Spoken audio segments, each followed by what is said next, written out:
Hey, stats class, our goal today is that we can understand how to use the multiplication rule with independent and dependent events. So let's get going.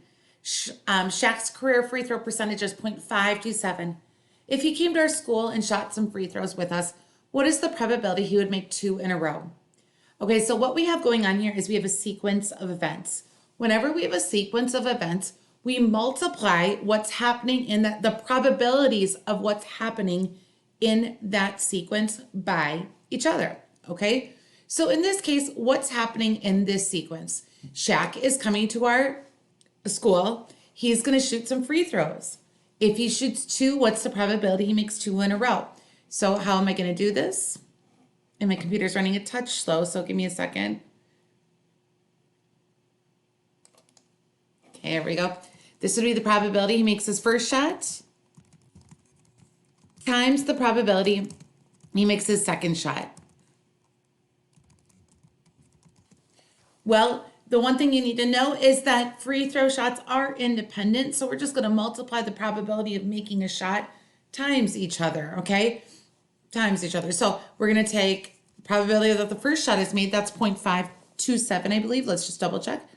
0.527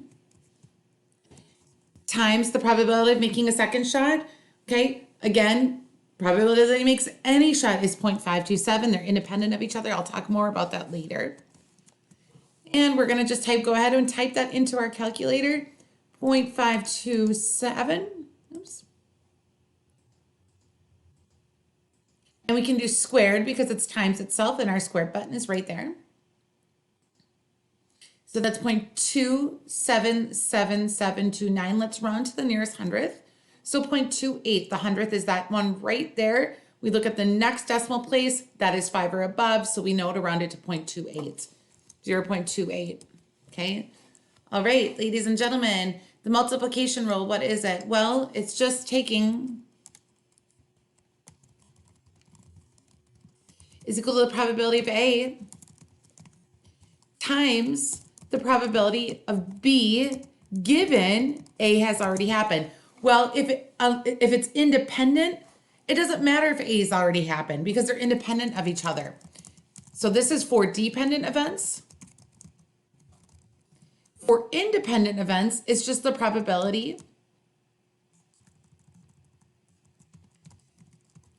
times the probability of B. Again, it doesn't matter if A has happened or not. Shooting baskets, they're independent events.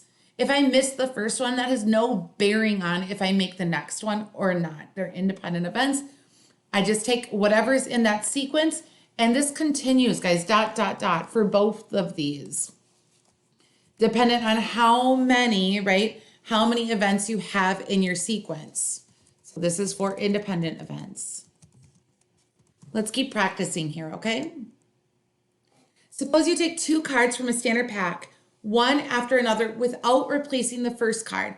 What is the probability the first card is the ace of spades and the second card is a heart? So I don't even want to worry too much about, worrying about this formula here. Really, your understanding today just has to be, hey, when we have certain events happening, we multiply them together if we want to know the probability of that sequence of events happening. Okay, so don't worry too much about it. The main thing is here is we need to say, again, a sequence of event is happening. Let's think about the probabilities of each event and go from there. So first thing you need to know is you need to know about a standard pack of cards. In a standard pack of cards, there are 52 cards.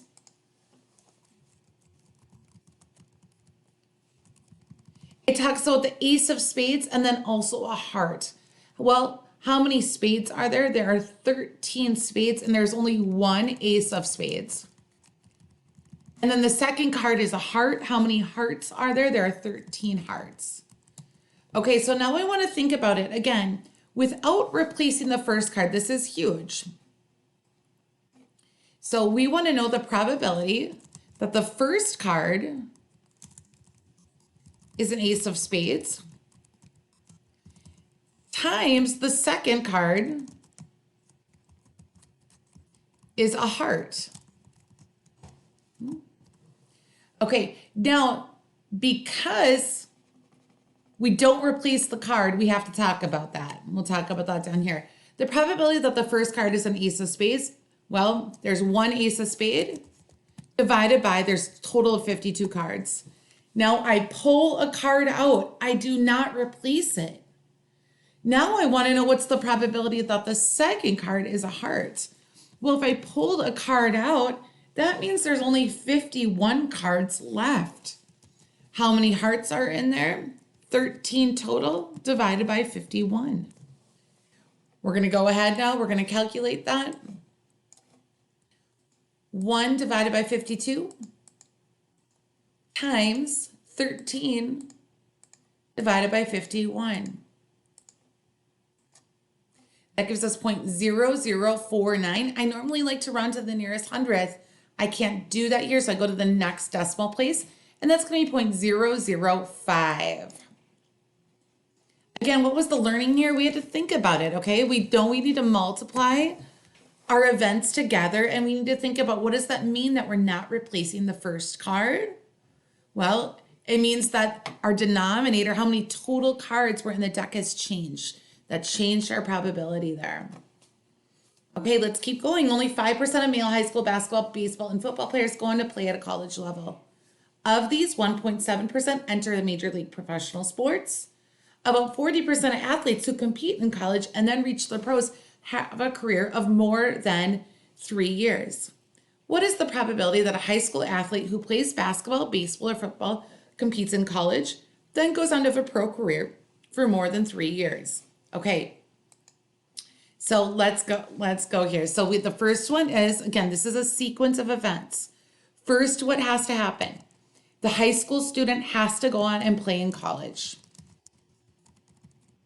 Okay, he's now playing in college. Now, what's the probability that he goes on to major league professional sports? Okay. He's now in the pros. Again, this is a sequence of events. So first he plays in college, then he goes to the pros, and now he plays for longer than, 5 years? Or longer than 3 years. So the probability he plays for 3 plus, I'm going to put, years. Okay, the probability that he's going to play in college is 5%. Now, the learning that needs to take place here, guys, is that because it's in a percentage right now, we need to change that to a decimal. Okay, so I'm going to put 0.05. He played in college now, okay? Now we go on to the pros. So of those people, 1.7% enter the pros. Again, I need to change this. It's in percentage form. I need to change this to a decimal. Some people think, well, it's already in a decimal. It's a decimal as a percentage, but I need to actually move this decimal 2 to the left to get 0.017. Then plays for 3 plus years is 40%. I need to change that percent to a decimal, move it back 2 to the left, or divide by 100, so 0.40. And now I'm going to multiply these all together. So I'm going to take 0.05 in my calculator times 0.017 times 0.4. And I get 3.4 e to the negative 4. Now, sometimes people don't know what that means. That's scientific notation. When you see that e times 10 then to the negative 4, I am okay if you leave it like that, but also you should know how to do scientific notation, meaning I'm going to take this decimal and I'm moving it back 4 to the left. So if I move that back 4 to the left, 1, 2, 3, 4. So 0.00034 is the probability. Again, I like the nearest hundredth in this class, but obviously we can't do the nearest hundredth in this case, okay? So then we write it out as it tells us in our calculator there. Okay, let's move on to our last one, our tree diagrams. And for some reason, my problem is gone. So give me a second and I need to pause this and get it back. Okay, on this one, I'm going to teach you how to do a tree diagram. A tree diagram, we use the multiplication rules to all the events. In fact, we call it the sample space, all the different things that could happen. And we use tree diagrams when there's multiple things going on with multiple conditions, okay? These other ones, it was a little more straightforward when you pull out an ace and then a heart. You go to college, you play pros, you play 3 plus more. And then the other one was Shaq making 2 free throws in a row, okay? So it was a little, I don't want to say simpler, but just not as much going on. In this problem here, there's a lot more going on. Over 10,000 athletes competed in the 2008 Olympic Games in Beijing. The International Olympics Committee wanted to ensure that the competition was as fair as possible. So they administered more than 5,000 drug tests to athletes. All medal winners were tested as well as other randomly selected competitors. Suppose that 2% of athletes had actually taken the banned drug, and suppose that the testing procedure used at the Olympics had a false positive rate of 1% and a false negative rate of 0.5%. First, let's talk about what a false positive rate means. A false positive rate means you were suspected or you were tested for taking this banned substance. It says positive, you have taken it on the test, but it's false. You actually didn't take it. So it's a false positive. It's a bad reading. And then a false negative one would be, again, you were tested to see if you've taken this banned substance. The drug test comes up negative, but in reality, you actually did take the banned substance, okay? Both of these, when they talk about the rates, these are based off the condition that you're already tested. You either have taken the drug or not, okay? So that's something to realize here, that this is the second thing that happens. The first thing that happens is the athlete either takes the drug or doesn't take the drugs. First. Second, they're tested and they get tested. They're either going to have a positive reading or a negative reading. Now comes the question, what is the probability that an athlete who tests positive actually took the drug? This gets complicated, guys. Stay with me. I'll go slow, but make sure you pause along the way. First thing that we need to do is we need to draw the tree. What's happening? So on your notebook, or leave some space here, and I always like to just draw a little person here. This little person represents our athletes. So again, it's important to think what comes first. Does this person take the drug or do they get tested first? They either take the drug, right? That comes first. Take the drug or not take the drug. Okay. That has to happen first. So we want to write down everything that could happen with the first event, drug or no drug. Sometimes it will be about disease, no disease, using a credit card or no credit card, okay? So when you're talking about these branches here, they're complement events, right? They're complement events. One is one thing and one is not the other thing, okay? That's the first thing. So now what we do is we either take the drug or we don't take the drug. What's the probability that if we have all the athletes in a hat, we pull their name out, that they have taken the drug? Well, they're saying 2% of people do that. 2% of athletes have actually taken that banned drug. These here are complement events. What that means is the probability of both of them together have to add up to 1. Again, the probability of both of them together have to add up to 1. So what I'm going to do right now is I'm going to take 1 minus 0.02, and that's going to give me the probability that the athlete did not take the banned substance. Again, I did that. Why? Because these have to add up to 1. It didn't tell me that it's 98%. It just told us 2%. I'm crossing it off because I'm done with it now. I don't have to worry about it. You have to actually figure that part out, which makes the tree diagrams difficult. The next thing now is, okay, this person has either taken the drug or not taken the drug. Now they're going to test. So let's talk about the person who took the banned substance. When they test, one of two things is going to happen. That test is going to say that they either tested positive for the drug or the complement, not testing positive, which means they're testing negative, okay? So if they test negative for the drug right here, but they actually took the drug, so follow the tree. I have my person. That person takes the drug and they test negative. That means the test says they didn't take it. That's a false negative, you guys. That's right here. 0.5%. Again, we need to move the decimal back 2 to the left, which is 0.99. I'm sorry. I'm already thinking about this one right here. When I move this 2 to the left, boom, boom, it's going to give me 0.005. Okay. Now remember, it doesn't tell us about the positive test that's done right. They test positive and they actually took the drug. But these are complement events. Remember, they have to add up to 1. So what you can do to figure that out, if you can't do it in your head, you just go to your calculator and do 1 minus 0.005. That gives us 0.995. Okay. So given they've taken the drug, they will test positive 99.5% of the time. They'll get a false negative 0.5% of the time. Again, the learning here is these are complement events. They have to add up to 1.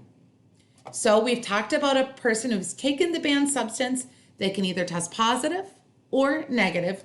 We've dealt with that. I'm going to cross this number off because I've already used it. Next, let's talk about the person who decides not to take the banned substance. Well, they're going to get tested as well. They will either test positive or test negative. If this person here has not taken the drug and tests positive, saying that they have taken the drug, that's called a false positive. We know there's a 1% chance of that happening. Remember, I need to move the decimal 2 to the left. That's 0.01. It does not tell us the probability that given the person has not taken the drug and they test negative, it doesn't tell us that probability. But we know that these are complement events, meaning they need to add up to 1. So you can either say 1 minus 0.01 or just put a 0.99 here. Okay, now we have our sample space, so we have to actually compute it. So you can imagine we have all these people in a hat. We pull their names out. There are several things that could happen. They could take the drug and test positive. We need to figure out the probability of taking the drug and testing positive. Well, how do I do that? I'm going to use the multiplication rule. This is a sequence of events. So 0.02 times 0.995.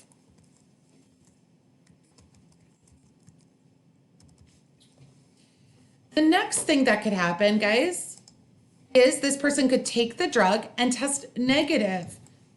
Okay, so that's the probability. So if everyone's name in a hat, I pull someone's name off, the probability that I pull out someone who took the drug and test negative, again, I'm going to use, that's a sequence of events. They took the drug and then tested negative. 0.02 times 0.005. So 0.02 times, well, let's figure out the calculator here in a second. Otherwise, that's going to take me a while. 0.02 times 0.005. The next thing that could happen is I could have everyone's name in a hat. I pull out someone's name. They do not take the drug, but they test positive. So that's the probability of ND for no drug and test negative or positive, excuse me. Again, that's a sequence of events, no drug and test positive. That's 0.98 times 0.01. And finally, everyone's name's in a hat. I could pull out someone's name and they could be not take the drug and test negative.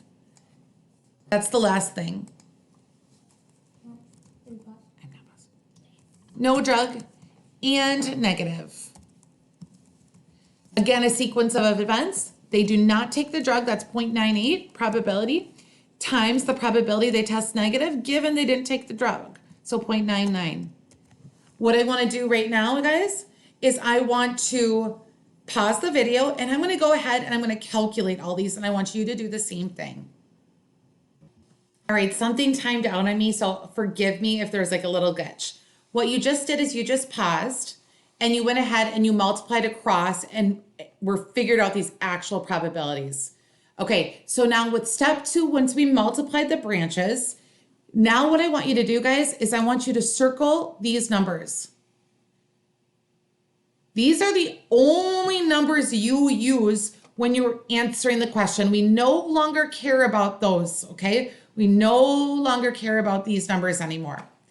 We need to now answer the question. I need to do some erasing. It says, what is the probability that an athlete who tests positive actually took the drugs? So this is actually a conditional probability statement. We want to know the probability that given the athlete tests positive, what's the probability they actually took the drugs? Okay, so remember, just a friendly reminder on conditional probability. Conditional probability, I think of this as my fraction bar. In the denominator, I need to put everywhere where they test positive. So I'm looking at these 4 numbers here. Out of these 4 numbers, where does an athlete test positive? Well, if I look at the description, that's why it's really important to write down the description. They test positive here, right? And they test positive here. So one or the other, they either have done the drugs and test positive or not done the drugs and test positive. Or means we need to add. So I'm going to add 0.0199 plus 0.0098. Okay. Now in the numerator, remember, we put both.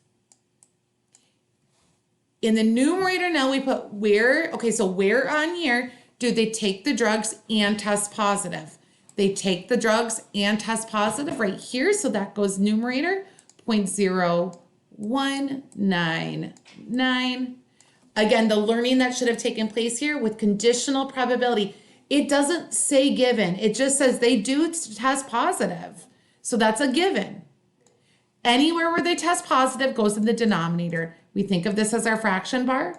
In the numerator then, we put both testing positive and taking those drugs. I'm going to type this in my calculator and show you how to do it the right way all at once. I'm going to put 0.0199 divided by, now you need parentheses here, 0.0199 plus 0.0098. Hit enter and I get 0.67 and I can just leave it there for the nearest hundredth. Okay. These are pretty hard. We're going to practice a lot together in class, go through questions in class, so on and so forth. So don't panic if you feel a little uncomfortable with it. But like I said, that's the importance of practicing our homework on this one, because they are pretty, I don't want to say difficult, but they're just a little bit more cumbersome and you're just not as used to them. Okay. All right, you guys, we'll touch base in class. Have a wonderful rest of your day. And I will see most of you shortly.